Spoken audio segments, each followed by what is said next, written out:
நம்மளுடைய கண்களுக்கு வானத்தை பார்த்தா ஒண்ணுமே இல்லாத மாதிரி தெரியலாம். ஆனா, அந்த ஒண்ணுமே இல்லாத இடத்துல கண்களுக்கு தெரியாத ஒரு மிகப்பெரிய சிஸ்டம் ஒண்ணு இருக்கு. அந்த சிஸ்டம் முழுவதும் இப்போ மேப் பண்ணிக்கிட்டே இருக்கு. இது ஒரு டெலஸ்கோப் மூலியமா. இப்ப நம்ம பூமியில இருந்து சுமார் 15 லட்சம் கிலோமீட்டர் தூரத்துல ரொம்ப சைலண்டா நம்ம ஒட்டுமொத்த காஸ்மாஸையுமே அமைதியா ஸ்கேன் பண்ணிட்டு இருக்கக்கூடிய ஒரு சின்ன டெலஸ்கோப். இதை நம்ம அப்சர்வரி எப்படின்னா சொல்லலாம். பட் இந்த ஒட்டுமொத்த காஸ்மாஸையும் தொடர்ந்து ஸ்கேன் பண்ணிட்டு இருக்கக்கூடிய ஒரு மிகப்பெரிய ஒரு ஆய்வு கூடத்தை பார்க்க போறோம். அதுக்கு பேரு யூக்லைட். இது ஒரு ஸ்பேஸ் டெலஸ்கோப். இந்த டெலஸ்கோப் பல விதத்துல நமக்கு எக்கச்சக்கமான உதவி பண்ணிருக்கு. என்ன எதுங்கிறத நம்ம டீப்பா அந்த டெலஸ்கோப்போடைய பாதையில பயணம் பண்ணி பார்க்கலாம். நான் உங்களுக்கு பால கார்த்திகேயன்.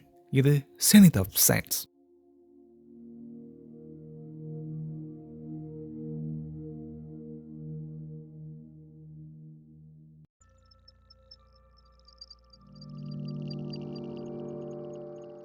யூக்லைட் அப்படின்றது ஐரோப்பிய விண்வெளி நிறுவனம், அதாவது யூரோப்பியன் ஸ்பேஸ் ஏஜென்சி உருவாக்கின ஒரு விண்வெளி தொழில்நுட்பம். இது 2023 ஜூலை 1 அமெரிக்காவுடைய புளோரிடா மாநிலத்தில் இருக்கக்கூடிய கேப் கானிவல் ஸ்பேஸ் ஃபோர்ஸ் ஸ்டேஷன்ல இருந்து ஸ்பேஸ் எக்ஸ் ஃபால்கன் 9 மூலியமா ஏவப்பட்டிருக்கு. இது ஏவப்பட்ட சில வாரங்கள்லேயே இது சூரியன், பூமி இந்த ரெண்டுக்கும் நடைபெற்ற ஒரு பாயிண்ட்ல நிற்குது. இதை நம்ம லாங்குவேஜ் பாயிண்ட்னு சொல்லுவோம்.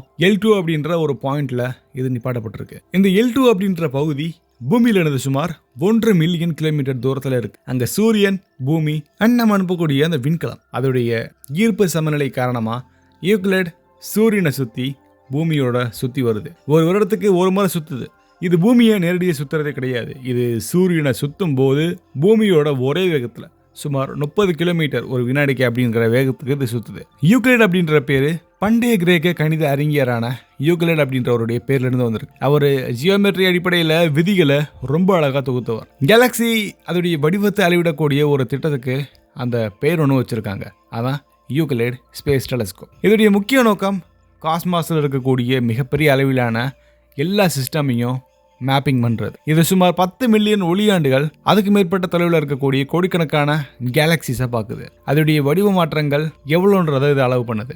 இந்த வடிவ மாற்றம் வீக் கிராவிடேஷனல் லென்சிங் அப்படின்னு ஒரு நிகழ்வுனால ஏற்படுது. ரொம்ப தூரத்தில் இருக்கக்கூடிய நமக்கு கண்ணுக்கு தெரியாத dark energy and dark matter அதோடைய ஈர்ப்பு விசை மூலியமா ஒவ்வொரு விண்மீன் மண்டலங்களும் ஒளியை கொஞ்சம் வளைச்சு காட்டுது. அந்த ரொம்ப மிகச்சிறிய வளைவுகளையே யூக்லைட் ரொம்ப அழகா அளக்குது. இந்த டெலஸ்கோப்ல பிரைமரி மிரர் அதோடைய விட்டம் சுமார் 1.2 மீட்டர். இது ஹபிள் ஸ்பேஸ் டெலஸ்கோப்போட கம்பேர் பண்ணும்போது கொஞ்சம் சின்னது. ஹபிள் ஸ்பேஸ் டெலஸ்கோப்புடைய பிரைமரி மிரர் 2.4 மீட்டர் இதோடைய விட்டம். ஆனா யூக்லைடுடைய வலிமை அதோடைய பார்வையில் இல்லை. அதோடைய பிளஸ் பாயிண்டே ரொம்ப அகலமாக பார்க்கறது. ஹபிள் ரொம்ப ஆழமாக பார்க்கும். ரொம்ப சின்ன பகுதியாக இருந்தாலும் பார்க்கும். ஜேம்ஸ் வெப் ரொம்ப தூரத்தில் இருக்கக்கூடிய இன்ஃப்ராரெட் பகுதிகளை ரொம்ப துல்லியமாக பார்க்கும். ஆனால் யூக்லைட் அதை விட கொஞ்சம் டிஃப்ரெண்டான மிஷன். இது ஒரே நேரத்தில் மிகப்பெரிய வான்பரப்பை பார்க்கும். துல்லியமாக வரைபடமாகும். அதாவது அகன்ற பார்வை. இதோடைய பார்வை அதோடைய பரப்பளவு ஹபிளோட பல மடங்கு ரொம்ப ரொம்ப அகலமானது.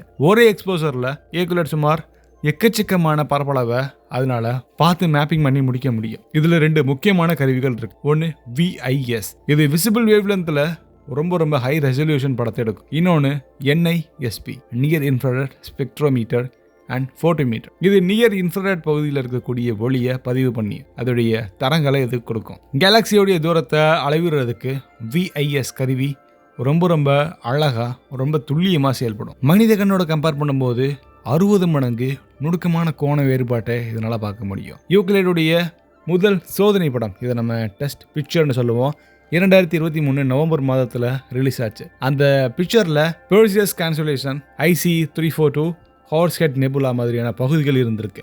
இந்த படங்கள் வெறும் அழகுக்காக மட்டும் இல்லாமல் ஒவ்வொரு இடமும் அதோடைய வடிவத்தை நமக்கு ரொம்ப அழகாக காட்டுது. அதோடைய ஓரியன்டேஷன், அதோடைய எலிப்சிட்டி எல்லாமே நமக்கு கம்ப்யூட்டர் மாடுலேஷனுக்கு நமக்கு ரொம்ப ஈஸியாக பயன்படுத்திருக்கு. யூக்லைடுடைய வயது 6 ஆண்டுகள் மட்டும்தான். இது நம்ம நினைக்கிறது. ஆனால் அது நல்லா ஒர்க் ஆச்சுன்னா அதுக்கு மேலே கூட அது உயிரோட இருக்கலாம். அதோடைய காலத்தில் சுமார் 15,000 சதுர டிகிரி வானப்பரப்பை இது வரைபடமாக்கலாம். இது ஒட்டுமொத்த வானத்தில் சுமார் 1/3 பங்கு. யூக்லைட் L2 அப்படின்ற பகுதியில் இருக்கிறனால பூமியோடைய நேரடி தொடர்பு அதுக்கு இருந்துகிட்டே இருக்கும். அதுக்கு அவங்க டீப் ஸ்பேஸ் நெட்வொர்க் மூலியமா தொடர்ந்து பேசிட்டே இருப்பாங்க. சிக்னல் ஒளியோட வேகத்துக்கு டிராவல் பண்ணலாம். 1.5 மில்லியன் கிலோமீட்டர் தூரத்தை கடக்கிறதுக்கு சுமார் 5 வினாடிகள் ஆகும்.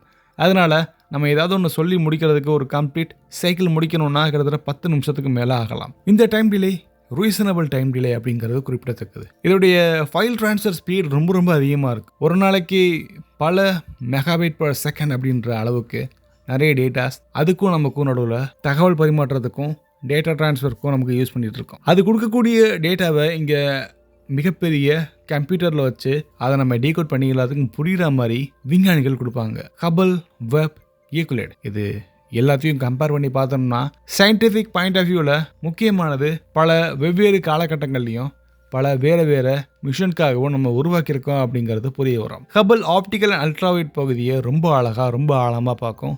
அது படங்கள் எடுக்கும். வெப் ரொம்ப தூரத்தில் இருக்கக்கூடிய பொருட்களில் இருந்து வரக்கூடிய அலைநீளம் இன்ஃப்ராரெட் பகுதிகளை பார்த்து அதோடைய ஆரம்ப காலத்தில் அதோடைய வெளிச்சம் எப்படி இருக்குன்றதை நமக்கு ஈஸியாக நமக்கு சொல்லிக் கொடுக்குது. யூக்ளிட் ரொம்ப பெரிய அளவிலான இந்த ஒட்டுமொத்த பிரபஞ்சத்தையுமே அது மேப்பிங் பண்ணி நமக்கு புள்ளி விவரம் மாதிரி கொடுக்கறதுக்கு ட்ரை பண்ணுது. ஸோ டெலஸ்கோப்பை நம்ம பேஸ் பண்ணி பார்த்தோம்னா இன்னொன்றுக்கும் கண்டிப்பாக நம்ம கம்பேரிசன் பண்ணவே கூடாது. ஏன்னா ஒவ்வொருத்துக்கும் ஒவ்வொரு விதமான வேலையை நம்ம கொடுத்துருக்கோம். அதுக்கு கொடுத்த வேலையை அது கரெக்டாக பண்ணிக்கிட்டே இருக்கு அப்படிங்கிறத நம்ம ஏற்றுக்கிறோம். இந்த யூக்ளிட் ஒரு முக்கியமான விஷயம் பார்த்தோம்னா இதோடைய இலக்கு டார்க் மேட்டர் டார்க் எனர்ஜியை பற்றி மெஷர்மெண்ட்டை கொடுக்கறது. இப்போது கணக்கீடின்படி நம்மளுடைய காஸ்மாஸில் சுமார் 95% பகுதி நேரடியாக பார்க்க முடியாத பொருளாக இருக்குது. இதை நம்ம டார்க் எனர்ஜியாகவும் சொல்லலாம், டார்க் மேட்டராகவும் சொல்லலாம். யூக்ளிட் இந்த அளவீட்டில் எந்த அளவுக்கு துல்லியத்தை கொடுக்க முடியும் அப்படிங்கிறத பார்க்குது. தென் இதோடைய மிஷன் முடிவில் எரிபொருள் குறைஞ்சி போனதுக்கப்புறம் L2 அப்படின்ற அந்த சுற்றுவட்ட பாதையிலேயே இது பாதுகாப்பாக நிலைநிறுத்தப்படலாம். இது பூமிக்கு ஆபத்து ஏற்படாத வகையில் நிரந்தரமாக சூரியனை சுற்றி வந்துட்டே இருக்கும் பூமியோட சேர்த்து. இதோடைய கருவிகள் நிறுத்தப்பட்டாலும் அது கொடுத்த டேட்டாஸ் நமக்கு பல தசாப்தங்களாக விஞ்ஞான ஆய்வுகளுக்கு ரொம்ப அழகாக பயன்படும். இந்த டெலஸ்கோப் ஏற்கனவே கோடிக்கணக்கான கேலக்சிஸை பார்த்துருச்சு.